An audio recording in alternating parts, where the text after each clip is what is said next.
నాకు ఒక కళ ఉండేదండి.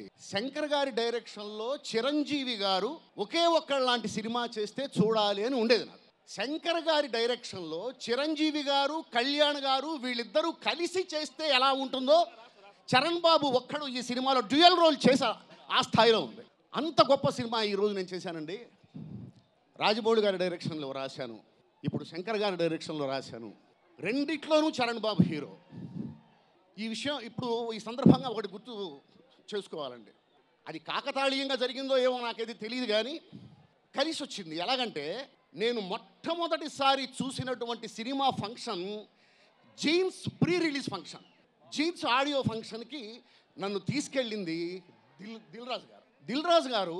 ఆ రోజు శంకర్ గారి సినిమాకి ఫంక్షన్కి నన్ను మొట్టమొదటి సినిమా ఫంక్షన్కి నన్ను తీసుకెళ్లారండి. ఇప్పుడు శంకర్ గారి సినిమాకి నా చేత రాయించారండి. కాలం అలా కలిసి వచ్చింది. Extraordinary cinema.